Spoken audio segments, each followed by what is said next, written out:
When you purchase SBI valve train components, that blue and yellow box represents 40 years of industry knowledge, R&D, quality that exceeds OEM standards, and outstanding customer service, as well as a dedicated team, ready to help no matter your application needs. That's how SBI keeps engines humming.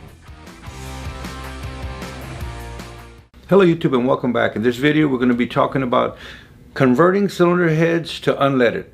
So when we convert a set of cylinder heads to unleaded, what are we doing and why are we doing it? Well, one of the reasons that we're doing it is back in the day there was leaded fuel. Lead actually helped absorb some of the shock of the valve hitting the seat. So it actually had lead in there, lead is soft, and it actually protected the parts. We started removing lead from our fuel, so we started to remove some of the protection that is in our fuel, which is the lead, to help protect the valves and the seats.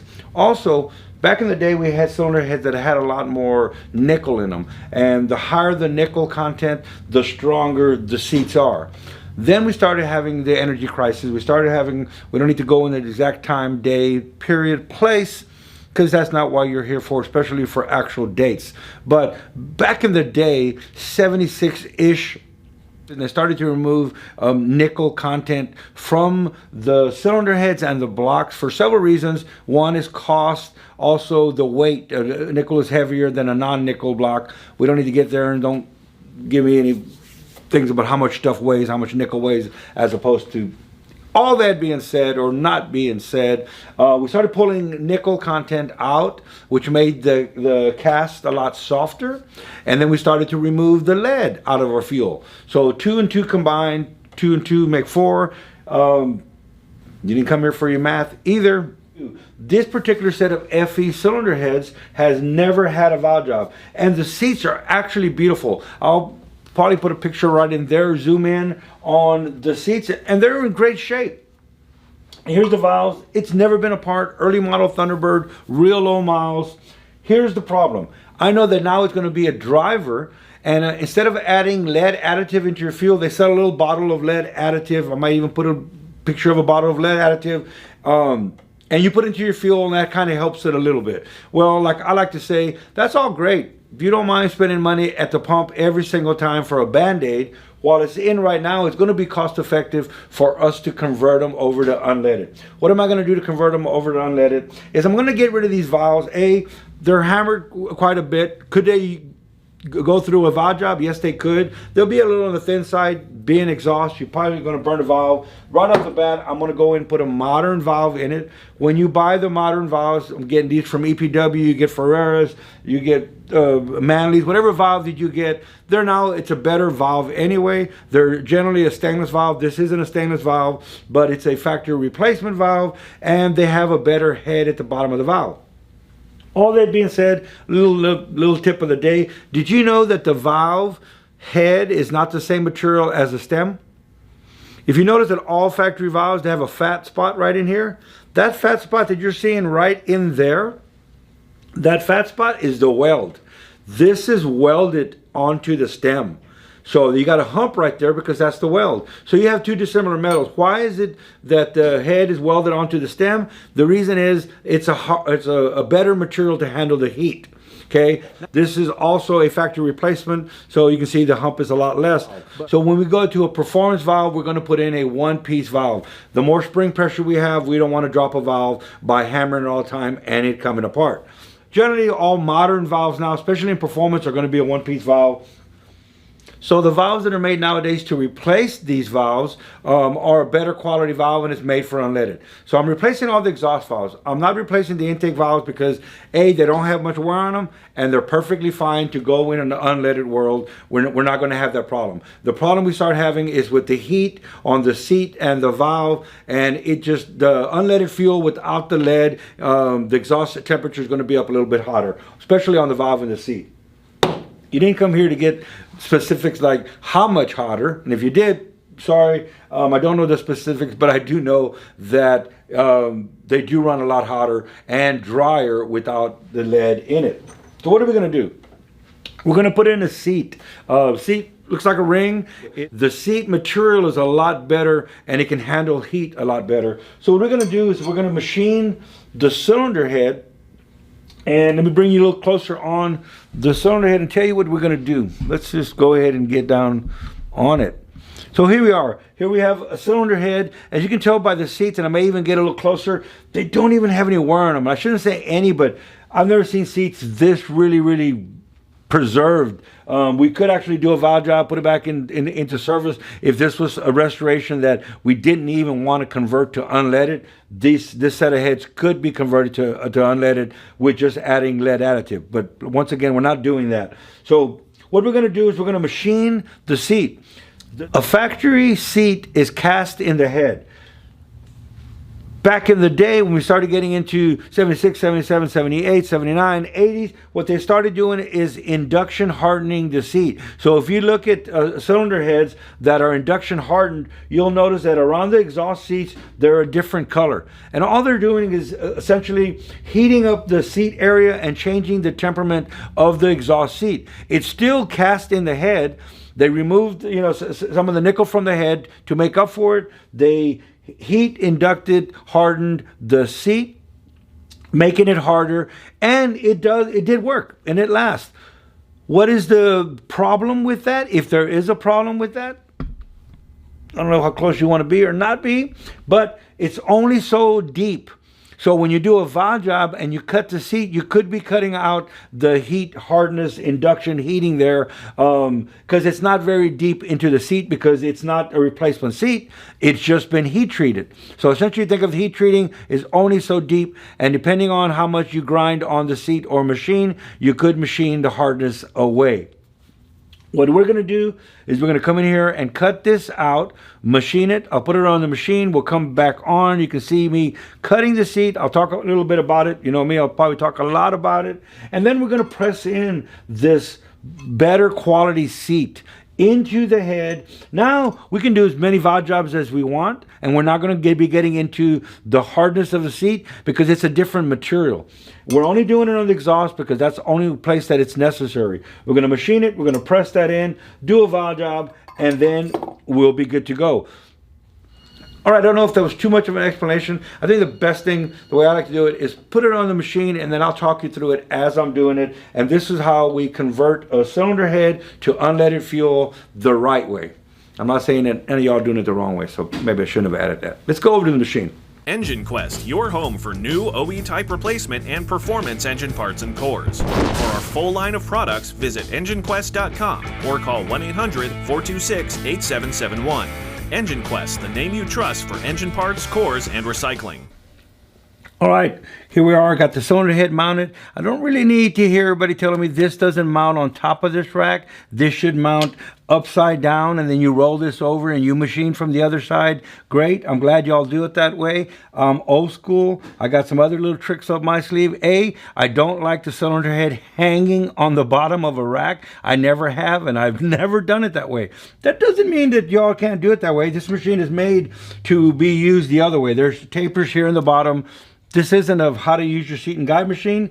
Do it your way you do it. Don't leave me any comments. That I would appreciate. All right, I do it on the top, set it here. It's nice and solid, and I can see what I'm doing. I'm not doing it in between these bars trying to see what I'm doing. All right, I've already got this leveled, perfectly level. I can spin this puppy anywhere and it's level. Okay, so I need to zoom in. Don't need to zoom in. My cutters have written right there on the sides of the cutter is the 1687. And this is a 1687, which is going to go there. And when I measure the seat, it's oversized, which is giving me my press fit. So now I know I have the right cutter. I know I have the right seat. That seat's going to go there. This is going to go up in here. All right. My table floats. All right. But we're going to let the cutter just touch the top of the cylinder head. I'm going to lock it in, and then I have up here a lock, and I'm going to set this here. And you can tell when you remove this, now it's only going to go in this deep here.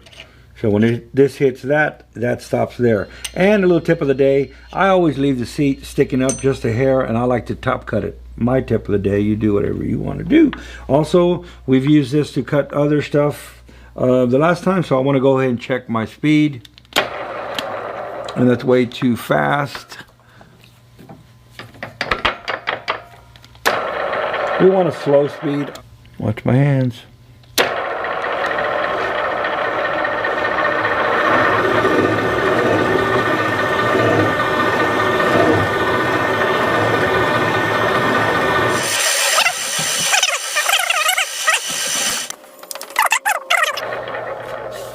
And that's basically it. Okay, this one's done. I'm going to use a shop vac, and then I'm going to go ahead and let the camera roll, and you can see how. Let it touch. Put it in the seat up here. Pull the seat out, and there's my space of how far I'm going to go down. Ain't that pretty cool? Real old school cool. Here we go.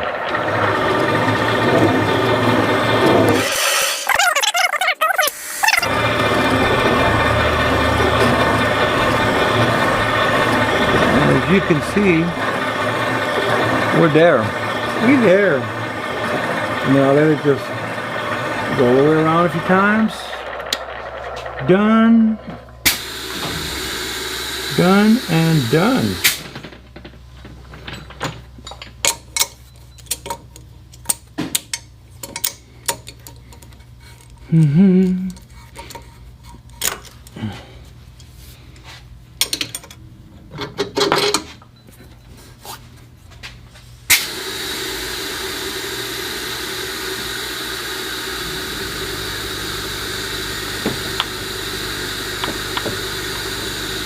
Awesome.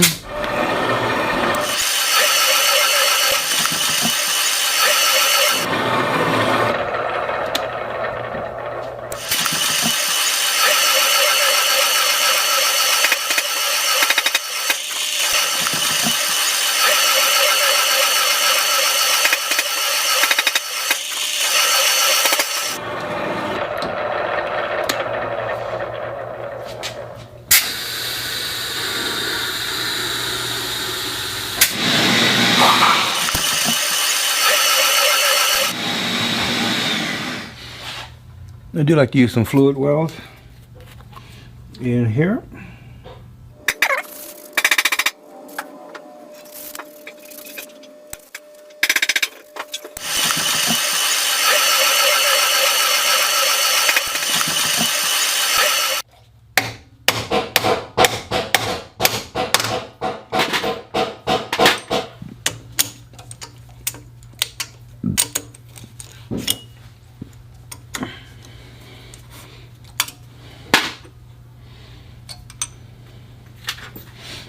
Danny, now that you taught me the Uh-huh. Show me? Yeah, it's okay. No, no, no.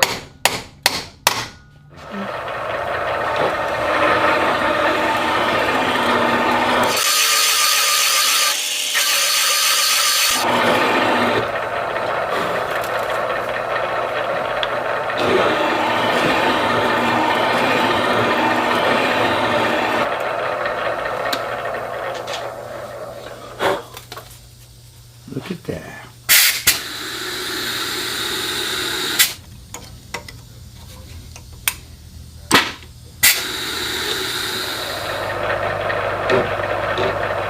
See how it's going up and down, up and down, up and down? And the reason is there's a wall right here. So as we're coming down, we're going with a bigger seat. There's a little wall right there. A little tip of the day. Reach up here to your little bar here that locks you in.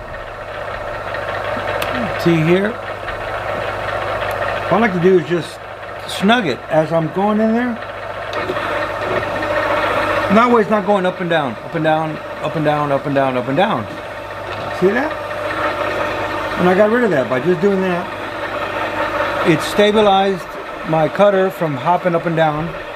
Now I'm nice and flat and I don't need to do that anymore. But a little tip of the day, just snug your head. Easy now.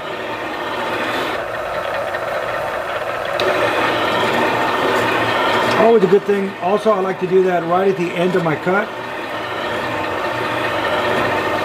and I will just finish the cut.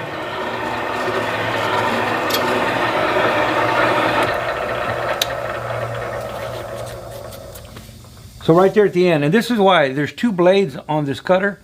So as it's going around, you could actually start, and it just keep on repeating that same hump, repeating that same hump. Look at that, repeating that same hump. So when it goes on the lower spot, I lock it. As it comes around, it cuts only the high spot. I'll let it sit there and spin around a few times as I release. This tip of the day. You know me, I'm gonna have a bonus tip of the day. Armex Blast Media, the industry's leading baking soda-based abrasive technology when non-destructive cleaning is critical. Learn more about our 12 different formulations for wet and dry blasting at armex.com. Also, don't let your cutter start right here at the wall. You could actually break a cutter. So I started over here sideways, and just started coming down slowly on it.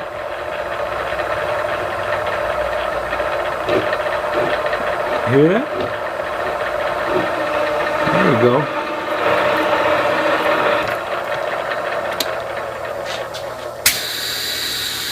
You might be wondering how that floats so easy. More tip of the days. Where's my foot action right here? See that? Moves around effortlessly. It just floats. Done. Done. Who am I looking at? All right, we have the seats done. You've seen how I did it on cast iron, 4/1000 press fit, on aluminum, 7/1000 press fit. That's basically, you use that general rule of thumb, and it's never going to bite you in the butt. If you got a book, something, look through your book. That's fine. I'm not telling you throw away the books. Don't throw away the books. All right. We're done. Seats are installed. As for me, I'm going to get back to work, and I'm going to go ahead and cut the valve job, and there may be another video. Hope you've enjoyed this tip of the day, and we'll see you on the next one.